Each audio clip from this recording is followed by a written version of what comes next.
से बोलिए। Latest notification के लिए डायल करें स्पॉट कंपटीशन और बेल आइकन भी प्रेस करके जाएं।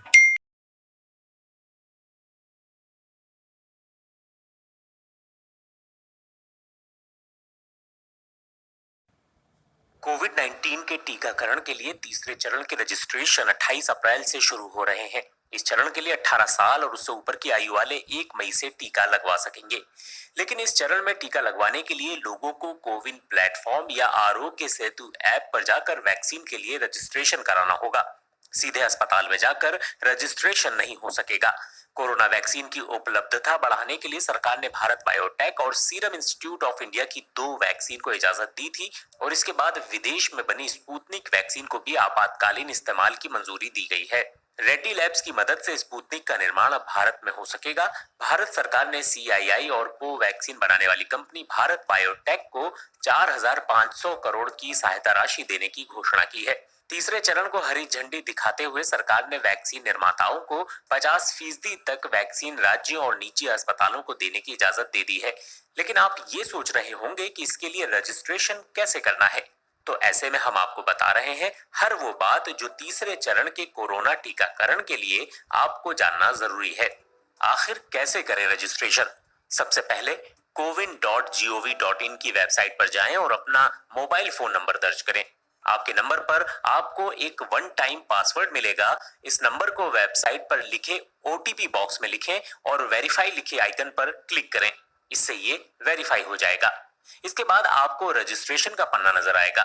यहाँ अपनी जानकारी लिखें और एक फोटो ID भी उसके साथ साझा करें। अगर आपको पहले से कोई बीमारी है जैसे शुगर, ब्लड प्रेशर, अस्थमा या कोई और, तो इसकी जानकारी विस्तार से लिखें। जब ये जानकारी पूरी हो जाए तो रजिस्टर लिखे आइकन पर क्लिक करें। जैसे ही ये रजिस्ट्रेशन पूरा होगा आपको कंप्यूटर स्क्रीन पर अपनी अकाउंट डिटेल नजर आने लगेगी। इस पेज से आप अपनी अपॉइंटमेंट डेट तय कर सकते हैं। इससे पहले 2 चरणों में भी सरकार ने कोविन प्लेटफॉर्म का विकल्प रखा था, लेकिन इसके अलावा लोगों को ये सुविधा दी गई थी कि वो सीधे वैक्सीन सेंटर पर जाकर रजिस्ट्रेशन करा सकते थे। इस बार ऑनलाइन रजिस्ट्रेशन अनिवार्य कर दिया गया है। इसके साथ ही इस तीसरे चरण में कुछ और नियम भी सरकार ने बदल दिए हैं।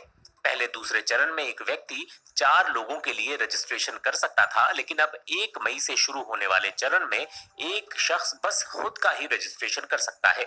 हालांकि पहले और दूसरे चरण का टीकाकरण तीसरे चरण के साथ साथ चलता रहेगा और 45 साल या ज्यादा की उम्र के लोग 1 मई के बाद भी सीधे अस्पतालों में जाकर रजिस्ट्रेशन करा सकेंगे।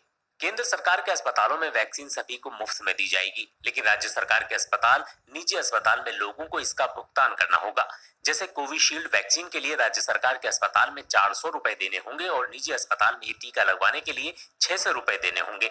हालांकि अब तक भारत बायोटेक की वैक्सीन कोवैक्सीन की कीमत क्या होगी, इस पर कोई जानकारी सामने नहीं आई है। जैसा कि केंद्र सरकार ने कोरोना वायरस वैक्सीन योजना फेज 3 के तहत बताया है कि नई कीमतें सिर्फ और सिर्फ तीसरे दौर के लिए ही लागू होंगी। जो लोग 45 साल की आयु से ऊपर हैं, उन्हें इसके लिए निजी अस्पतालों में भी सिर्फ 250 रुपए ही देने होंगे।